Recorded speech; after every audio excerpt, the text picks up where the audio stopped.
Hello everyone, Visva Bharati ইউনিভার্সিটির master degree form fill up শুরু হয়ে গেছে। তোমরা অনেকে এর জন্য অপেক্ষা করছিলে। সো আজকে আমরা তার সমস্ত ডিটেলস নিয়ে কিন্তু আলোচনা করব। প্রথমে দেখো, আমরা ইউনিভার্সিটির অফিসিয়াল ওয়েবসাইটে আসব। পোস্ট গ্র্যাজুয়েট এই যে সেকশনটা রয়েছে, এখানে আমরা নোটিসে ক্লিক করব। 28 মে আমাদের কিন্তু ফর্ম ফিল আপের নোটিস পাবলিশ হয়েছিল। সো আমরা একবার এটা দেখে নেব কি কি আমাদের এখানে ইম্পর্টেন্ট লেখা আছে। প্রথমে হচ্ছে আমাদের এই যে ফর্ম ফিল আপটা চলছে, এটা কিন্তু এমএসসি বায়োটেকনোলজি আর এমএসসি এগ্রিকালচার অ্যান্ড হর্টিকালচার এই স্টুডেন্টের বাদে যারা বায়োটেকনোলজি আর এগ্রিকালচার এবং হর্টিকালচার ডিপার্টমেন্ট থেকে রয়েছে, তোমরা কিন্তু কেউ এখন ফর্মটা ফিল আপ করবে না। এটা কিন্তু তোমাদের জন্য নয়। এই ডিপার্টমেন্ট বাদে কিন্তু তোমরা সবাই অ্যাপ্লাই করতে পারো। আর এটা হচ্ছে শুধুমাত্র ইন্ডিয়ান অ্যাপ্লিক্যান্টসের জন্য। ওকে, সো এখানে ডেটটা একবার দেখে নাও, বা তোমরা এখান থেকে স্ক্রিনশট নিয়ে নিতে পারো। তোমাদের কিন্তু ফর্ম ফিল আপ আজ থেকেই চলছে, 29 মে, 14 জুন পর্যন্ত তোমাদের ফর্মটা ফিল আপ চলবে। পরবর্তীকালে যদি এক্সটেন্ড হয় ফর্ম ফিল আপের, তো তাহলে কিন্তু সেটা নোটিশে বলা থাকবে এবং সেটার ডিটেলস আমি তোমাদের সঙ্গে সেটা পরে শেয়ার করে দেবো ইন কেস যদি ডেট এক্সটেন্ড হয়। কারণ প্রত্যেকটা ইউনিভার্সিটিতে ফর্ম ফিল আপের সময় এক দুদিন ডেট এক্সটেন্ড ওরা করে, তো সেক্ষেত্রে ডেট কিন্তু এক্সটেন্ড হলেও হতে পারে। তোমরা কিন্তু তবে সেটা আশা করে বসে থেকো না, 14 জুনের আগেই তোমরা কিন্তু ফর্মটা ফিল আপ করে দিও। আর যেহেতু আজ থেকে তোমাদের ফর্ম ফিল আপ শুরু হচ্ছে, সেক্ষেত্রে সার্ভার ডাউন কিন্তু থাকতে পারে। তো তোমাদেরকে বলবো আজকের দিনটা বাদ রেখে তোমরা কাল পরশু থেকে ফর্মটা ফিল আপ করতে পারো। আর তোমাদের রেজিস্ট্রেশনের ফিস যেটা লাগছে, ইউআর, ওবিসি এবং ইডব্লিউএস ক্যান্ডিডেটদের 250 টাকা, আর এসসি এসটি পিডব্লিউডি তোমাদের লাগছে 100 টাকা। আর নেক্সট একটা ইম্পর্টেন্ট লাইন লেখা আছে, candidate should take utmost care in filling up the profile section during the registration. Registration করার সময় যখন তোমরা প্রোফাইল সেকশন ফিল আপ করবে, তোমাদের আমি সেটা দেখিয়ে দিচ্ছি। প্রোফাইল সেকশনটা ফিল আপ করার সময় ভালো করে কিন্তু দেখে করবে, তার কারণ এই প্রোফাইল সেকশনে তোমরা যদি স্পেলিং মিস্টেক হয় বা কোনো ভুল ইনফরমেশন দিয়ে রাখো, তাহলে কিন্তু পরবর্তীকালে এটা চেঞ্জ করা যাবে না। এখানে কিন্তু লেখা আছে that no correction window will be available for this section, মানে শুধুমাত্র প্রোফাইল সেকশনটার জন্য। বাকি তোমরা কিন্তু চেঞ্জ করতে পারবে, বাকি যে অন্যান্য সেকশনগুলো রয়েছে তোমরা সেগুলো কিন্তু চেঞ্জ করতে পারবে। তো সেক্ষেত্রে বারবার বলছি, ফর্মটা ফিল আপ করার সময় ভালো করে দেখে নেবে। যারা নিজেরা ফর্মটা ফিল আপ করছো, তোমরা স্পেলিংগুলো দেখে নেবে ঠিকঠাক করে টাইপ করছো কিনা। আর যারা সাইবার ক্যাফে থেকে ফিল আপ করছো, তোমাদেরকে বলবো একটু বেশি মনোযোগ দিয়ে দেখো।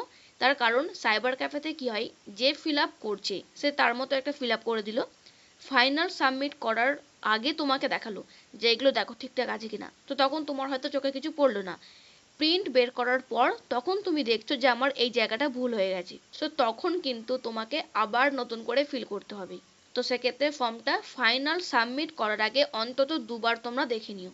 এরপরে আমরা দেখে নেবো যে আমরা অ্যাপ্লাই কোথা থেকে করব। সো ফর্মটা ফিল আপ করার জন্য আমাদের এই পেজে আসতে হবে।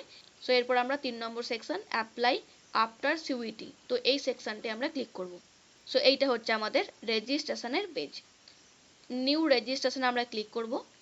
এখানে আমরা সিইউটির অ্যাপ্লিকেশন নম্বর দেব, তারপরে তোমার ডেট অফ বার্থ এখানে দিলে, তারপর এখানে ক্যাপচা কোডটা সাবমিট করে রেজিস্টারে ক্লিক করলে। আচ্ছা, রেজিস্টারে ক্লিক করার পর নেক্সট যে পেজটা আমি তোমাদের পিডিএফ ফাইলে দেখাচ্ছি, তার কারণ যেহেতু আমার কাছে ভ্যালিড কোনো স্টুডেন্টের এখন নাম্বারটা নেই, বিকজ আমি তোমাদের এটা দেখালে তার পার্সোনাল ডিটেলস কিন্তু এখানে ভিজিবল হবে। তো সেক্ষেত্রে আমি তোমাদের আলাদা একটা পেজে ডিটেলস দেখাচ্ছি যে এরপর তোমাদের ফর্ম ফিল আপটা কী করে করতে হবে। সো রেজিস্টারে ক্লিক করার পর তোমাদের কাছে কিন্তু এই পেজটা ওপেন হবে এবং এটাই কিন্তু আমাদের যে মেন পেজ ফর্মটাকে ফিল আপ করার জন্য। প্রথমে দেখো লেফট সাইড কর্নারে রয়েছে আমাদের ফর্মের স্ট্যাটাস। প্রথমে রয়েছে রেজিস্ট্রেশন, তারপরে fill the profile details, select programme আর পেমেন্টস। তো এই চারটে আমাদের স্টেপ, এই চারটে স্টেপকে কমপ্লিট করলেই আমাদের ফর্ম ফিল আপ কমপ্লিট হয়ে যাবে। সো আমরা পরপর এবার দেখবো কি কি আমাদের ডকুমেন্ট লাগছে। আমরা যেহেতু এইমাত্র রেজিস্ট্রেশনটা কমপ্লিট করলাম, সেক্ষেত্রে এটা আমাদের আর করতে হচ্ছে না, এটা আমাদের অলরেডি হয়ে গেছে। আমরা এবার ফিল দ্য প্রোফাইল ডিটেলসে ক্লিক করব। ফিল দ্য প্রোফাইল ডিটেলসে ক্লিক করার পর আমাদের কাছে এই পেজটা ওপেন হবে। আর নোটিসে তোমাদের কি বলা ছিল, প্রোফাইল ডিটেলসে যদি তোমরা কোনো ভুল তথ্য দিয়ে রাখো, তাহলে সেটা কিন্তু পরবর্তীকালে চেঞ্জ করা যাবে না। কারেকশনের ডেট দিলেও প্রত্যেকটা ইনফরমেশন যখন এখানে লিখবে ঠিকঠাক করে দেখে নেবে। কি কি লাগছে এখানে দেখে নাও। প্রথমে যেটা লাগছে, full name of the applicant, এটা তোমাদের অটোমেটিক্যালি বসে যাবে লগ ইন করার পর। অ্যাপ্লিক্যান্টস জেন্ডার, এটা তোমাদেরকে ফিল আপ করতে হবে। আর এখানে দেখো প্রত্যেকটা লেখার পাশে লাল কালারে দেখো স্টার মার্কস দেওয়া আছে, তো এটার মানে হচ্ছে এগুলো ফিল আপ করা ম্যান্ডেটরি, এগুলো তোমাদেরকে অবশ্যই ফিল আপ করতে হবে। এগুলো ফিল আপ না করে তোমরা কিন্তু সেভ অ্যান্ড নেক্সটে ক্লিক করতে পারবে না। আর যে সমস্ত লেখার সাইডে এরকম স্টার মার্কস নেই তার মানে জানবে সেগুলো ম্যান্ডেটরি নয়, সেগুলো তোমরা ফিল আপ করলেও করতে পারো, না করলেও কোনো অসুবিধা নেই। তারপরে কি লাগছে, অ্যাপ্লিক্যান্টস ডেট অফ বার্থ, তারপরে লাগছে ক্যাটাগরি, এখানেও কিন্তু স্টার মার্কস দেওয়া আছে। ক্যাটাগরির মধ্যে কি কি রয়েছে, আমাদের জেনারেল ক্যাটাগরি রয়েছে, ইডব্লিউএস রয়েছে, ওবিসি রয়েছে, তারপরে রয়েছে এসসি, এসটি আর পিডব্লিউডি। এবার তোমরা তোমাদের ক্যাটাগরিটা এখানে সাবমিট করে দিলে, জেনারেল হলে তোমাদের কোনো কাস্ট সার্টিফিকেট লাগছে না, জেনারেল বাদে প্রত্যেকটা ক্যাটাগরির ক্ষেত্রে তোমাদের কিন্তু এখানে কাস্ট সার্টিফিকেট লাগবে। নেক্সট আমাদের রয়েছে রেজিস্টার মেল আইডি, এটাও তোমাদের কিন্তু অটোমেটিক্যালি এখানে লেখা থাকবে। অল্টারনেট ইমেল, এখানে কিন্তু স্টার মার্কস দেওয়া নেই, আমি তোমাদের বলে রাখবো যদি তোমাদের কাছে একটার বেশি ইমেল থাকে তোমরা এখানে দিয়ে রাখো। তার কারণ অনেক সময় কি হয়, আমাদের কাছে যে ইমেল আইডি আমরা দিয়ে রেখেছি সেটা যদি লগ ইন না থাকে বা কোনো কারণে যদি বন্ধ হয়ে যায়, সেক্ষেত্রে আমাদের কিন্তু অল্টারনেট মেলে ওরা আবার মেল করবে। তারপরে তোমাদের মোবাইল নাম্বার চাইছে, আর অল্টারনেট মোবাইল নাম্বার এখানে লেখা আছে পেরেন্টস অর গার্জিয়ান, তো তোমরা দিলেও কিন্তু দিয়ে রাখতে পারো। কারণ অনেক সময় একটা নাম্বার বন্ধ থাকলে আর একটা নাম্বারে কিন্তু মেসেজ ওটা দিয়ে দেবে, তোমরা যদি পরবর্তীকালে সিলেক্ট হও তাহলে কিন্তু তোমাদের মেল আর তার সঙ্গে ফোন নাম্বার এই দুটোতে তোমাদের কিন্তু মেসেজ আসবে, তো সেক্ষেত্রে এই দুটো জিনিস কিন্তু খুবই ইম্পর্টেন্ট। আচ্ছা, আর কি লাগছে এখানে, ব্লাড গ্রুপ, এটা ম্যান্ডেটরি নয়, দিয়ে রাখলে রাখতে পারো, না হলেও অসুবিধা নেই। Are you citizen of India, yes, আমরা এখানে ইয়েসই করব। রিলিজিয়ন, এটা কিন্তু ম্যান্ডেটরি, তোমরা তোমাদের এখানে রিলিজিয়নটা দিয়ে দেবে। তারপরে কি চাইছে, প্লেস অফ বার্থ, তুমি জন্মগ্রহণ কোথায় করেছো, সো এটা আধার কার্ড দেখবে, তোমাদের আধার কার্ডে দেওয়া থাকবে, সেখান থেকে ইনপুট করে দেবে, তোমার ভিলেজ না টাউন না সিটি, কান্ট্রি ইন্ডিয়া, স্টেট তোমার দিয়ে দেবে, আর ডিস্ট্রিক্ট দিয়ে দেবে, স্টেট তো আমাদের ওয়েস্ট বেঙ্গল হচ্ছে, আর ডিস্ট্রিক্ট তোমরা দিয়ে দেবে। ফ্যামিলি ডিটেলস, অর্থাৎ বাবা এবং মায়ের এখানে তথ্য আমাকে দিতে হচ্ছে। মাদার্স নেম, মায়ের নাম দেবে। মাদার্স মোবাইল নাম্বার ম্যান্ডেটরি নয়। মাদার্স নেম ইন হিন্দি না দিলেও চলবে।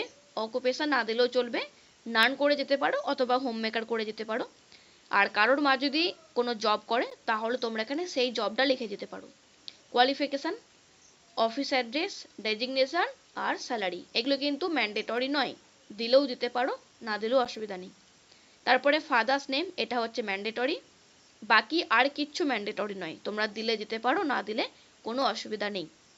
ফাদার্স মোবাইল নাম্বার, হিন্দিতে তার নাম, father's name in Hindi, occupation, qualification, office address, staff type, designation, salary, এগুলো কিচ্ছু কিন্তু ম্যান্ডেটরি নয়। তারপরে হচ্ছে এমার্জেন্সি কন্ট্যাক্ট নাম্বার, এটা কিন্তু ম্যান্ডেটরি, এটা অবশ্যই তোমাদের কিন্তু এখানে লিখতে হবে। আর কম্বাইন্ড ফ্যামিলি ইনকাম, তো ফ্যামিলি ইনকাম আমরা কিন্তু ইয়ারলি এখানে হিসাব করি, তো সেক্ষেত্রে বাৎসরিক যে আয় তোমার পেরেন্টসের কত সেটা এখানে লিখতে হবে, তো সেক্ষেত্রে তোমাদের কিন্তু ইনকাম সার্টিফিকেটও লাগবে, এটা দেখে বোঝা যাচ্ছে। তারপরে দেখো Visva Bharati registration details if applicable, সবার জন্য নয়, বলছে have you enrolled in Visva Bharati before, star marks দেওয়া আছে, বলছে তুমি কি এর আগে বিশ্বভারতীতে এনরোল করেছিলে, যদি করে থাকো ইয়েস করবে, না হলে তোমরা নো, তো এখানে নো অপশানও থাকবে, তোমরা নোয়েতে ক্লিক করে দেবে। তারপরে রয়েছে আদার ক্যাটাগরি অর কোটা, এটা হচ্ছে যারা ডিসেবল স্টুডেন্ট রয়েছে তোমাদের জন্য। পারসনস উইথ বেঞ্চমার্ক ডিসেবিলিটিস, থাকলে তোমরা এখানে ইয়েস করবে, না হলে নো করে দেবে। আর্ম ফোর্সের যদি তুমি চিলড্রেন হও তাহলে ইয়েস, আদারওয়াইজ এখানে নো করে দেবে। স্পোর্টস কোটা, তোমরা অনেকেই কলেজে এনসিসি ডিপার্টমেন্ট থেকে থাকো, সো থাকলে ইয়েস, না হলে এখানে নোয়েতে ক্লিক করবে। নেক্সট আমাদের চাইছে bank details for financial assistance and refund if applicable, এর মানে হচ্ছে কি, অনেক স্টুডেন্ট আছে দেখবে এখানে অ্যাপ্লাই করে, এবার তারপর সে যদি চান্স পেয়ে যায় তখন কিন্তু সে পেমেন্ট করে তার ফর্মটাকে সাবমিট করে দেয়। এবার সে যদি কোনো বেটার কলেজে চান্স পায় তখন সে কিন্তু আবার ইউনিভার্সিটিতে অ্যাপ্লাই করে রিফান্ডের জন্য। এটা আমি কথা বলছি অ্যাপ্লিকেশন ফিস, যেটা তোমাদের 6 মাসের নিয়ে নেওয়া হয় তোমরা যদি সিলেক্ট হও, আমি তার কথা বলছি। তো তো তখন সেই স্টুডেন্টটি যদি মনে করে যে আমি বেটার কোনো কলেজে চান্স পেয়েছি, আমি রিফান্ড নিয়ে নেব, তো তার জন্য কিন্তু তোমাদের এই ব্যাংক ডিটেলসটা চাইছে। তখন কিন্তু তোমাদের যে টাকাটা রিফান্ড করবে সেটা কিন্তু এই অ্যাকাউন্টের মাধ্যমেই করবে। আর তুমি যদি রিফান্ড না করো তাহলে এটার আর কোনো কাজ নেই। এখানে যেটা লেখা আছে দেখো, if you do not have your own bank account then please provide the details of your parents or guardian bank account where you would like to receive the refund if any. সেখানে লেখা আছে if any, যদি প্রয়োজন হয়, না হলে কিন্তু এটার কোনো কাজ নেই। তো সেক্ষেত্রে তোমরা এখানে কার অ্যাকাউন্ট দেবে? যদি তোমার নিজের ব্যাংক অ্যাকাউন্ট থাকে তো তাহলে তুমি তোমার নিজেরটাই দিলে, বাবার দিতে হবে না। আর তোমার যদি নিজের ব্যাংক অ্যাকাউন্ট না থাকে তখন তুমি তোমার বাবার বা মায়ের ব্যাংক অ্যাকাউন্ট এখানে দিলে। আশা করছি তোমাদের সবারই নির্দিষ্ট ব্যাংক অ্যাকাউন্ট রয়েছে নিজেদের, তো সেক্ষেত্রে তোমরা এখানে নিজেদের ব্যাংক অ্যাকাউন্টটাই লিখে দিলে। কি কি চাইছে এখানে দেখো, name of the account holder, তুমি এখানে তোমার নামটা লিখলে, অ্যাকাউন্ট নাম্বারটা লিখলে এবং সেটাই আবার এখানে কনফার্ম করার জন্য দুবার লিখতে হবে। নেম অফ দ্য ব্যাংক, ব্যাংকের নাম লিখতে হবে, ব্যাংকের আইএফএসসি কোড দিতে হবে, আর ব্যাংকের ব্রাঞ্চ নেম। এই প্রত্যেকটাই তোমরা ব্যাংকের প্রথম পেজে পেয়ে যাচ্ছ। নেক্সট আমাদের যেটা লাগছে সেটা হচ্ছে অ্যাড্রেস, করেসপন্ডেন্স অ্যাড্রেস আর পার্মানেন্ট অ্যাড্রেস। করেসপন্ডেন্স অ্যাড্রেস মানে তুমি এখন বর্তমানে কোথায় রয়েছো, মানে প্রেজেন্ট অ্যাড্রেস।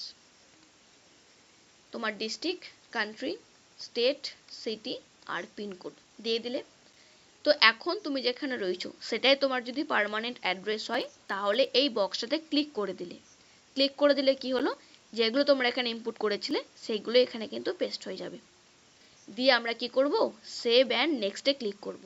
সো এই কয়েকটা কাজ তোমাদেরকে কিন্তু ভালো করে দেখে করতে হবে।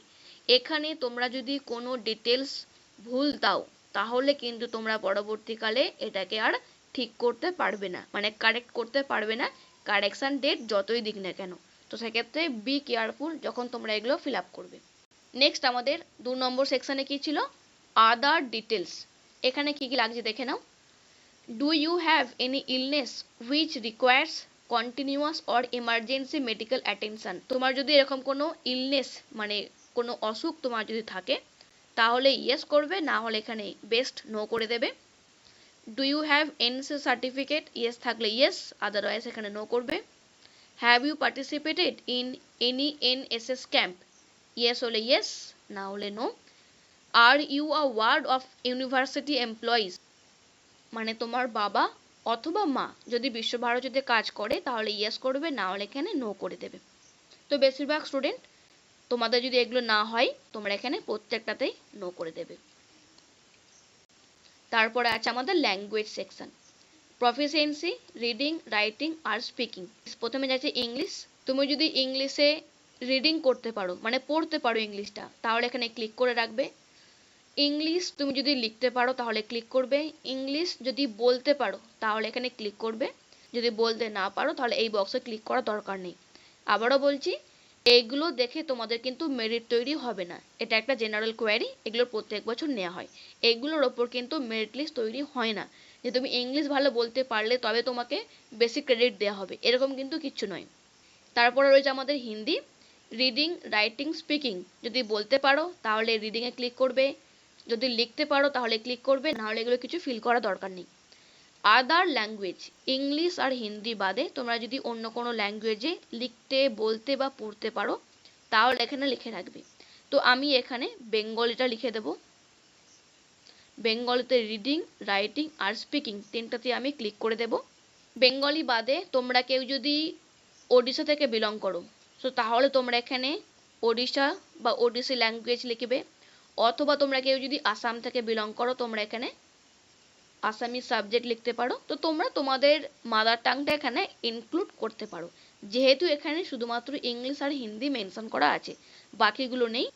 ইংলিশ আর হিন্দি বাদে বাকি তোমার যদি কোনো মাদার টাং থাকে তাহলে তুমি সেগুলো এখানে ফিল আপ করে দিয়ে সেই মতো তুমি এখানে বক্সে ক্লিক করলে। ক্লিক করার পরে সেভ অ্যান্ড নেক্সটে ক্লিক করবে, তাহলে আমাদের আদার ডিটেলস যেটা 2 নম্বর স্টেপ সেটা আমাদের কমপ্লিট হয়ে যাবে। 3 নম্বর আমাদের রয়েছে আপলোড সেকশন। এখানে আমাদের কি কি ডকুমেন্ট লাগছে দেখো। প্রথমে আমাদের যেটা লাগছে ফটো বা ছবি, এটা কিন্তু জেপিজি ফর্মে লাগবে 10 থেকে 500 কেবির মধ্যে। তো 10 থেকে 500 কেবির মধ্যে তোমরা ছবি তৈরি করে রাখতে পারো, যারা বাড়িতে নিজেরা করছো। আর সাইবার ক্যাফে থেকে করলে ওরা রিসাইজ করে দেবে। সিগনেচারও তোমাদের লাগছে 10 থেকে 500 কেবির মধ্যে। তারপরে তোমাদের লাগছে ইনকাম সার্টিফিকেট। ইনকাম সার্টিফিকেট তোমাদের কিন্তু পিডিএফ ফর্মে তোমরা সাবমিট করবে। এখানে লেখা আছে যে JPG form or PDF form. তো পিডিএফ ফর্মে করলে এটা একটুখানি ভিজিবল বেশি হবে, আর জেপিজি ফর্মে করলে তোমরা স্ক্যান করে আপলোড করবে। এবার তোমরা আমাকে হয়তো জিজ্ঞাসা করবে যে ইনকাম সার্টিফিকেটটা ম্যান্ডেটরি কিনা, বিকজ এখানে তো স্টার মার্কস দেওয়া নেই এর সাইডে। তো সেক্ষেত্রে তোমাদের আমি একটা কথা বলবো, ফটো, সিগনেচার আর সিইউটি স্কোর কার্ড এই তিনটে আপলোড করার পর তোমরা নেক্সট করে দেখবে যে পরের পেজটা ওপেন হচ্ছে কিনা, মানে প্রিভিউ সেকশনটা। এরপরে তোমাদের প্রিভিউ সেকশন রয়েছে, প্রিভিউ সেকশনটা আসছে কিনা। যদি চলে আসে তাহলে বুঝবে যেটা না দিলেও হবে, বাট যদি না আসে তাহলে কিন্তু তোমাদের এটা অবশ্যই আপলোড করতে হবে, এটা আমি বলে রাখলাম। আর ইন জেনারেল আমি বলবো, যেহেতু এখানে মেনশন করা রয়েছে যে ইনকাম সার্টিফিকেট, তো সেক্ষেত্রে এটা আপলোড করা বেস্ট হবে। ইনকাম সার্টিফিকেট কিরকম হবে তার কপি একটা আমি তোমাদের দেখাচ্ছি। সো এটা হচ্ছে আমি গুগল থেকেই নিয়েছি। প্রথমে দেখো তোমাদের যেটা লেখা থাকবে, এখানে তোমার নাম লেখা থাকবে। প্রথমে যে this is to certify that দিয়ে এখানে কিন্তু তোমার নাম লেখা থাকবে, ইয়োর নেম। তারপরে লেখা থাকবে সন অর ডটার দিয়ে তোমার এখানে বাবার নাম লেখা থাকবে, ফাদার্স নেম। বাকি লেখা কিন্তু তোমাদের অঞ্চলের ওপর থাকবে। বাকি যে লেখা রয়েছে এগুলো তোমাদের রিজিয়ন ওয়াইজ থাকবে। ইজ এ রেসিডেন্ট অফ, তোমার এখানে অ্যাড্রেস লেখা থাকবে, তোমার ডিস্ট্রিক্ট লেখা থাকবে, তারপরে ওয়েস্ট বেঙ্গল লেখা থাকবে। আর অ্যানুয়াল ইনকাম, এটা তোমার বাবারই ইনকাম থাকবে, তোমার নামে শো হচ্ছে যে তোমার নাম দিয়ে সন অর ডটার, তারপর তোমার বাবার নেম দিয়ে বাকি তোমার অ্যাড্রেস থাকছে, আর তোমার অ্যানুয়াল ইনকাম কত থাকছে, আর তোমার এখানে জেলা বা অঞ্চলের নাম লেখা থাকবে, আর এখানে ডিজিটালি সাইন করা থাকবে। আচ্ছা, এবার বিডিও না এসডিও কার লাগবে? তোমরা যদি ভিলেজ থেকে বিলং করো তাহলে তোমাদের বিডিও সার্টিফিকেট লাগবে, মানে বিডিওর সাইন করা সার্টিফিকেট লাগবে। আর তোমরা যদি কেউ মিউনিসিপ্যাল অঞ্চল থেকে বিলং করো তাহলে তোমাদের এসডিওর সার্টিফিকেট লাগবে।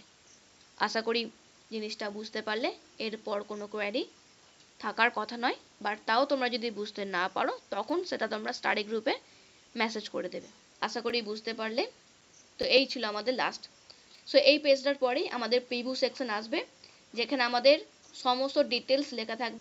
এখানে আমাদের সিগনেচার থাকবে, তারপরে ছবি থাকবে, দিয়ে তোমরা সাবমিট অ্যান্ড ফিনিশ বাটনে ক্লিক করে তারপর তোমরা পেমেন্টটা করবে।